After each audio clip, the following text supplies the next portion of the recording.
అత్యాధునిక labs, international collaborations, advanced placements. మీ dream career ని రీచ్ అవ్వడానికి మీ best choice Godavari global university.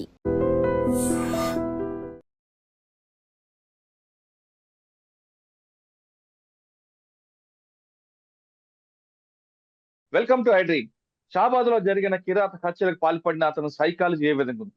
అతను ఎప్పుడు ఎవరితో గొడవ పడుతుండేవాడని, అతనికి పెళ్ళైన తర్వాత పిల్లలు పుట్టాక కూడా అమ్మాయిల వెనక పడేవాడని స్థానికులు చెప్తున్నారు.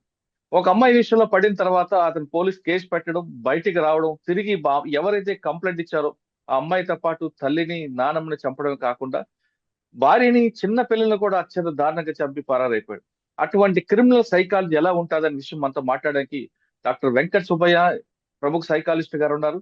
ఆయన ఇటువంటి వాళ్ళందరి మీద క్రిమినల్ సైకాలజీ, సోషల్ క్రిమినల్ ఎలాగుంటుందనే విషయం సార్ నెట్ తెలుసు. సార్ నమస్తే అండి.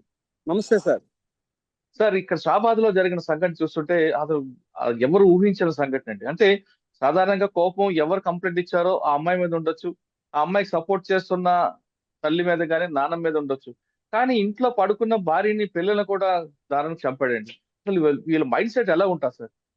సార్, ఇప్పుడు మనము ఇక జరుగుతున్న విషయాన్ని గమనిస్తే బేసికల్ గా అతను ఎవరైతే ఉన్నారో పోక్సో యాక్ట్ లో కేసు రిజిస్టర్ కావడం, అతను జైలుకి పంపించడం, జైలు నుంచి బెయిల్ ద్వారా బయటకు వచ్చిన తర్వాత ఇక్కడ మధ్యలో ఏం జరుగుతుంది మనం గమనిస్తే, మీరు చెప్తున్న విషయంలో తను గతంలో కూడా యాంటీ సోషల్ ఎలిమెంట్స్, అంటే ఎప్పుడు గొడవ పడడం కానీ, గొడవలు తీసుకోవడం కానీ, ఇతరులతో ఇబ్బందికరమైన రిలేషన్షిప్ మెయింటైన్ చేయడం కానీ గమనిస్తే అతని యొక్క మూర్తిమత్వం, పర్సనాలిటీని మనం గమనించగలిగితే anti social personality or dissocial personality అని కూడా పరిగణించవచ్చు. అంటే ఇతర డిసోషియల్ పర్సనాలిటీస్ కానీ యాంటీ సోషల్ పర్సనాలిటీస్ ఎలా ఉంటారంటే తన సొంత ఆనందానికి, సంతృప్తి కోసం ఇతరులపైన ఎటువంటి ఆపాదించడం కానీ, ఏ విధంగా ఉపయోగించడం కానీ మనస్తత్వాన్ని కలిగి ఉంటారు. ఓకే, ఇది ఒక విషయం. రెండో విషయం ఏంటంటే తన పైన ఒక పోక్సో యాక్ట్ ను ద్వారా తన్ని జైలుకి పంపించడం అన్నది ఏమవుతుందంటే, తనకున్నటువంటి యాంటీ సోషల్ టెండెన్సీస్ అన్ని కూడా జైల్లో ఉన్నటువంటి 3 నెలలు 6 నెలలు ఏదైతే ఒక పీరియడ్ అయితే ఉంటుంది. ఎందుకంటే పోక్సో యాక్ట్ చాలా పనిషబుల్ యాక్ట్ అది. దాని ద్వారా అంటే ఆ వ్యక్తిని కస్టోడియల్ కేర్లో పెట్టడం అనేది చాలా అవసరం కూడా. ఇలాంటి సమయంలో జైల్లో ఉన్న సందర్భంలో తన యొక్క ఆలోచన తీరు అనేది చాలా తీవ్రమైన ఒత్తిడికి, క్రైసిస్ కి లోనైనది మనం పరిగణించాలి. ఎప్పుడైతే క్రైసిస్ కి లోన్ అవుతుందో ఆ వ్యక్తికి 2 రకాలు, ఒకటి మార్పు చెందాలని యాక్సెప్ట్ చేయడం, లేదంటే ఉన్నటువంటి విషయాన్ని రివెంజ్ రూపంలో ముందుకెళ్ళడం, రివెంజ్ వల్ల జరిగేటువంటి కాన్సిక్వెన్స్ని అంచనా వేసుకొని దానివల్ల ప్రభావితం అయ్యే వ్యక్తుల్ని తను ముట్టడించడం జరుగుతూ ఉంటుంది. వాస్తవానికి ఒక యాంటీ సోషల్ కలిగిన ఎలిమెంట్స్ కలిగినటువంటి పర్సనాలిటీ కలిగిన వ్యక్తికి ఎప్పుడైతే తన్ని ఒక పోక్సో యాక్ట్ ద్వారా నిర్బంధిస్తారో ఆ వ్యక్తి బయటకు వచ్చిన తర్వాత రెవెంజ్ తీసుకునే విషయంలో బహుశా ఎవరైతే ఎవరైతే ఈ యొక్క కేసు పెట్టారో ఆవిడ్ని చంపడం కానీ, ఆమెకి అడ్డు తగిలేంటి వ్యక్తుల్ని చంపడం కానీ, ఆ విషయం వల్ల జరిగేటువంటి కాన్సిక్వెన్స్ ని అంచనా వేసి తన యొక్క పిల్లల్ని, భార్యని కూడా చంపడం అనేది ఇక సోషియోపాథిక్ పీపుల్, సైకోపాథిక్ పీపుల్ చేసేటువంటి మనస్తత్వం అండి. అంటే ఎవరైతే ఇటువంటి సోషియోపాథిక్, సైకోపాథిక్ టెండెన్సీస్ కలిగి మానసిక రుగ్మతతో బాధపడుతూ ఉంటే వాళ్ళల్లో జరిగేటువంటి యొక్క పరిస్థితిని మనం ఏమంటామంటే, ఈ సమస్య అన్నది ఎందుకు ఏర్పడుతుందంటే వాళ్ళ యొక్క చైల్డ్హుడ్ డెవలప్మెంట్ కానీ, తనకున్నటువంటి మోరల్ డెవలప్మెంట్ కానీ, లేదంటే ఎమోషనల్ డెవలప్మెంట్ అనేది సరైన క్రమంలో జరగని వ్యక్తుల్లో ఇటువంటి ఉన్మాది తత్వం అనేది ఏర్పడుతూ ఉంటది. ఇటువంటి ఉన్మాదులకి బేసికల్ గా జైల్లో ఉన్నప్పుడే మానసిక విధానాన్ని కానీ. సార్, ఇక్కడ సబ్మిషన్, ఆయన జైలుకి పోలేదండి, పోలీస్ స్టేషన్ లో వెళ్ళినప్పుడే బెయిల్ ఇచ్చారు.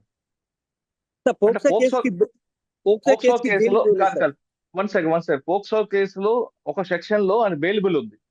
ఆయన అమ్మాయి చేయి పట్టుకున్నాడు కాబట్టి అది రేప్ కింద రాదు అని పోక్సో కేసులో సెక్షన్ మార్చి వెంటనే బెయిల్ ఇచ్చారట. అయినా అప్పటి నుంచి మే 16వ తారీఖు నాడు కంప్లైంట్ ఇస్తే మే 20వ తారీఖు నాడు అరెస్ట్ చేశారు, కౌన్సిలింగ్ చేశారు, బెయిల్ ఇచ్చి పంపించారు. అప్పటి నుండి ఆయనలో ఒక సైకోలాగా తిరుగుతూ అందరితో గొడవ పడడం చేస్తున్నాడట. కానీ నిన్న రాత్రి 11 గంటలప్పుడు మొత్తం ఈ మరణకాండ స్టార్ట్ చేసి కేవలం అరగంట వ్యవధిలో, అంటే 11 గంటల నుంచి 11:30 ఎంత కంప్లీట్ చేశాడు. చేసిన తర్వాత వాళ్ళ ఫాదర్ ఆయనే ఫోన్ చేసి చెప్పాడు, నేను 6 చంపాను, నేను కూడా బతుకున్నట్లేదని చెప్పి ఎస్కేప్ అయిపోయాడు. సార్ మురళి సార్, ఈ రోజు మీరు చెప్పినటువంటి విషయం ఏంటంటే అందరికీ కనువిప్పు కలిగేటువంటి ఒక మానసిక విషయంగా మనం పరిగణించాలి. ఒక వ్యక్తి పోక్సో కేసును చెప్పడం, ఆ కేసులో ఉన్నటువంటి కండిషన్స్ అనుగుణంగా తను స్టేషన్ బయలు తీసుకొని బయటికి రావడం, ఆ తర్వాత కాలంలో తాను పడుతున్నటువంటి విషయం ఏదైతే ఉంటే మదన పడడం, crisis, high risk crisis management, high risk violent criticism, అంటే ఒక వ్యక్తి యొక్క మనోభావాలకి తను ఆటంకం కలిగింది, తన యొక్క భావాల్ని తన వ్యక్తిత్వాన్ని కించిపరిచారు అనేటువంటి భావన అనేది violent, highest risk of violent and motivational aspect ఏదైతే జరుగుతుందో ఆ యొక్క సిచ్యువేషన్ ని ఏ విధంగా తర్జుమా అవుతుందంటే, తనంతగా కొందరికైతే ఇమ్మీడియట్ కావచ్చు, కొందరికైతే ఒక నెల కాలం పట్టొచ్చు, కొందరికైతే ఒక 3 months కాలంలో తనను తను గాయపరచుకోవడం కానీ ఇతరులు గాయపరచడం అనేటువంటి ఒక రివెంజ్ యాటిట్యూడ్ కి దీన్నే మనం ఏమంటామంటే high risk violent situational aspect అని కూడా చెప్పొచ్చు. ఈ యొక్క విషయంలో వ్యక్తి యొక్క కాన్సిక్వెన్సెస్ అనేది, వ్యక్తి యొక్క భావన అనేది చాలా తీవ్రంగా మారుతూ ఉంటుంది. ఈ యొక్క భావన జరుగుతున్నప్పుడు వ్యక్తిలో జరిగే మానసిక విశ్లేషణ ఏంటంటే ఎమోషనల్ డిస్రెగ్యులేషన్. ఈ యొక్క ఎమోషన్ తనకి జరుగుతున్నటువంటి, తనకు అభివృద్ధి చెందినటువంటి ఎమోషన్స్ ఏదైతే ఉన్నాయో ఆ యొక్క ఎమోషన్స్ అనేది డిస్రెగ్యులేషన్స్ కి లోన్ అవుతుంటది. షేమ్నెస్ ని ఎక్కువ లోన్ అవుతుంటారు, స్టిగ్మాటైజేషన్ కి ఎక్కువ లోన్ అవుతుంటారు.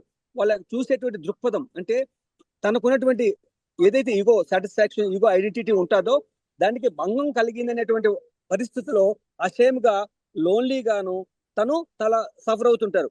అదే కాకుండా ఇటువంటి వ్యక్తులు సాధ్యమైనంత వరకు ఇతర వ్యక్తులతో సోషల్ రిలేషన్స్ తో కాంటాక్ట్ కాకుండా ఒంటరిగా ఉండేదానికి అవకాశం ఉంది. ఇలాంటి సమయంలో వాళ్ళు సోషియోపాథిక్ గా కానీ సైకోపాథిక్ గా కానీ కన్వర్ట్ అయ్యేదానికి అవకాశాలు ఎక్కువ ఉంటాయి.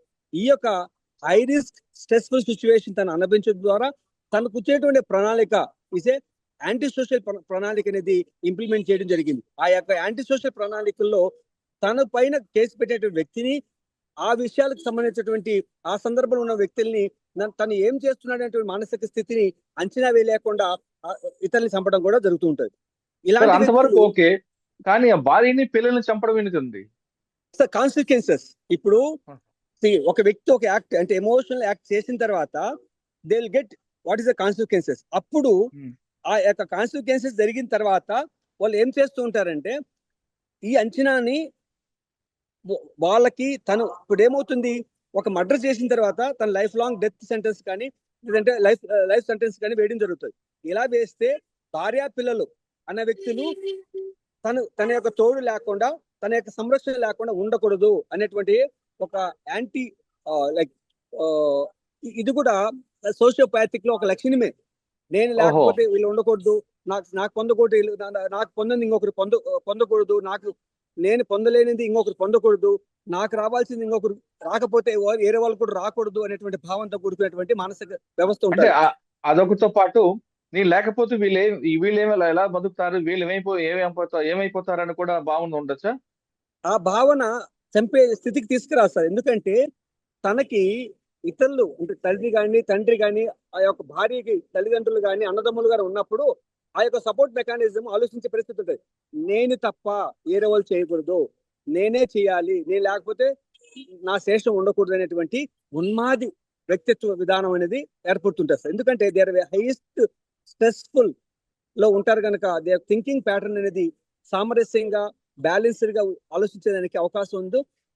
నెగిటివ్ ధోరణుల్లోనే ఎక్కువ ఆలోచించేదానికి అవకాశాలు ఎక్కువ ఉంటాయి. ఎందుకంటే వాళ్ళకు ఉన్నటువంటి బయలాజికల్ సిస్టమ్ కూడా నెగిటివ్ ని ఎక్కువ ప్రెజెంటేషన్ చేస్తూ ఉంటది కనుక ఆ యొక్క దానికి అనుగుణంగా చేస్తూ ఉంటారు. కామన్ గా ఒక తప్పుకు తప్పు ఎందుకు చేస్తారంటే వాళ్ళకి మైండ్ సెట్ కానీ, వాళ్ళ బయలాజికల్ సిస్టమ్ కానీ, సోషల్ సర్కమ్స్టెన్సెస్ కూడా అన్ని కూడా తన యొక్క నెగిటివ్ ని బలపరిచే విధంగా ఉంటాయి తప్ప పాజిటివ్ ని బలపరిచే విధంగా ఉండదు. ఇలాంటి సమయంలో క్రైసిస్ మేనేజ్మెంట్, ఒక మెంటల్ హెల్త్ ప్రొఫెషనల్ దగ్గర క్రైసిస్ మేనేజ్మెంట్ కానీ ఒక కస్టోడియల్ సపోర్ట్ కానీ తీసుకోగలిగితే ఇటువంటి యాక్ట్ జరగకుండా ఉండేదానికి అవకాశం ఉండేదండి. అంటే ముందే గుర్తుంచుంటే ఈ ప్రమాదం వచ్చి ఉండదు కదండి. అవును సార్, ఎందుకంటే ఒక వ్యక్తి పైన ఒక కేసు పెట్టే సందర్భంలో ఆ వ్యక్తి యొక్క మనస్తత్వం ఏ విధంగా రియాక్ట్ అవుతుంది అనేది ఎవరు ప్రిడిక్ట్ చేయలేరు కదా సార్. ఇప్పుడు బహుశా ఈ వ్యవస్థ నుండి కూడా ఒక పోలీస్ పర్సనల్స్ కానీ లీగల్ పర్సనల్స్ కానీ చేసినటువంటి వ్యవస్థ. కానీ ఈ వ్యక్తి యొక్క పర్సనాలిటీ గురించి అంచనా వేయగలిగేది ఎవరు? మానసిక వైద్యులు. మానసిక వైద్యుల యొక్క సలహా తీసుకోవాలంటే ఈ వ్యక్తిని కస్టోడియల్ కేర్ లో పెట్టుకోవాలా, లేదంటే అతన్ని ఏ విధమైనటువంటి సలహా ఇవ్వాలి, ఏ విధమైనటువంటి సూపర్వైజర్ కలిగి ఉండాలి, తల్లిదండ్రులు కానీ ఫ్యామిలీ మెంబర్స్ కానీ ఎలా ఉండాలని చెప్పగలుగుతాం. కానీ ఇక్కడ ఏమైపోయిందంటే ఇది ఓన్లీ జ్యుడిషియరీ కస్టడీలో ఉన్నారు కనుక ఆ లెవెల్ వాళ్ళకు ఉన్నటువంటి లీగల్ ప్రొసీజర్ ప్రకారం వాళ్ళని అలో చేయడం జరిగింది. కానీ జరగకున్నటువంటి నేరం అసలు ఇటువంటిది ఊహించినటువంటి పరిస్థితులు జరుగుతాయని ఎవరు కూడా ఊహించలేరండి. కానీ ఈ ఉన్మాదులు అలా చేస్తూ ఉంటారు. సార్ ఫైనల్ గా చెప్పండి, ఇటువంటి సంఘటనలు మరొకరు రాకుండా సిస్టంలో ఏం చేయాలి? ఒకవేళ ఎవరైనా గుర్తిస్తే ఆ ఫ్యామిలీ మెంబర్స్ ఏం చేయాలి?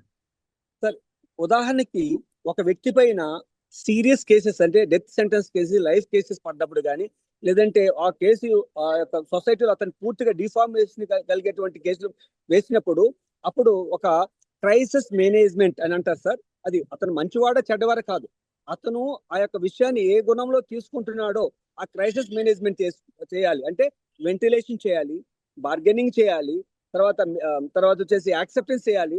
తను యాక్సెప్ట్ చేసి తన యొక్క ప్రవర్తన తీరును అంచనా వేయాలి, తన యొక్క ఎమోషనల్ మెచ్యూరిటీ లెవెల్స్ ని బ్యాలెన్స్ చేసుకోగలగాలి, పర్సనాలిటీని ఎవాల్యుయేట్ చేయాలి. ఇక్కడ కీలకమైన విషయం ఏంటంటే ఒక వ్యక్తి యొక్క జీవితాన్ని డిటర్మైన్ చేసేది డెవలప్మెంట్ లో ముఖ్యంగా ఇంటలెక్చువల్ డెవలప్మెంట్, ఎమోషనల్ డెవలప్మెంట్, అలాగే personality development and social development అండి. ఇప్పుడు సొసైటీ కూడా చాలా ప్రముఖ పాత్ర పోషిస్తుంది కనుక ఈ 3 విషయాలు ఎమోషనల్, పర్సనాలిటీ, సోషల్ అనేటి కాంటెక్స్ట్ లో ఆ వ్యక్తి ఏ విధంగా ప్రభావితం అవుతున్నాడు, ఏ విధంగా రిసీవ్ చేసుకుంటున్నాడు, ఏ స్టేట్ లో ఉన్నాడని గమనించి సరైనటువంటి చర్యలు మనం సపోర్ట్ చేయగలిగితే ఆ వ్యక్తి యొక్క ఇటువంటి ఆలోచనల్ని, ఇటువంటి విధానాలని అంచనా వేసేదానికి అవకాశం ఉంటుంది. అంటే పూర్తిగా నివారించగలుగుతామని చెప్పలేము, కానీ అంచనా వేసేదానికి అవకాశం ఉంది.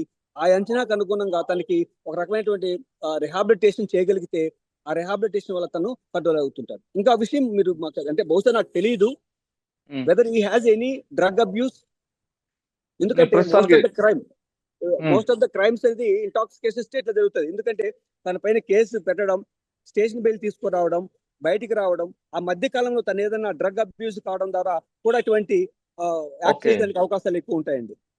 ఓకే, ఫైనల్ గా చెప్తున్నారు, ఇటువంటి సంఘటనలు రిపీట్ కాకుండా ఉండాలంటే ప్రతి ఇంట్లో ఇటువంటి సంఘటనలు ఎదుర్కొని ఎవరైనా ఉంటే ముందే వాళ్ళని అంచనా వేయండి. అదే విధంగా పోలీస్ స్టేషన్ లో కూడా ఇటువంటి కేసులు పెట్టిన వాళ్ళ పట్ల వచ్చినప్పుడు వాళ్ళని అంచనా వేసి వాళ్ళు ఏ విధంగా ప్రవర్తిస్తున్నారు, ఈ కేసు తీవ్రత ఏ విధంగా ఉంటుంది, దానివల్ల జరిగే పరిణామాలు ఏముంటే అంచనా వేస్తే ఇటువంటి సంఘటనలు రిపీట్ కాకుండా ఉంటాయని డాక్టర్ వెంకట సుబ్బయ్య గారు చెప్తున్నారు. కానీ ఏది ఏమైనా సరే షాబాద్ లో జరిగిన ఘోరం ఎవరు ఊహించింది, అతను పట్టుకోవాలి, కఠినంగా శిక్షించాలని షాబాద్ ప్రజలు కోరుకుంటున్నారు. ఈ షాబాద్ విషయంలో వెంకట సుబ్బయ్య గారితో వచ్చే వారం మరో విషయంలో మళ్ళీ కలుద్దాం. అంతవరకు నమస్తే. థ్యాంక్ యూ అండి. Thank you very much sir. నమస్తే సార్.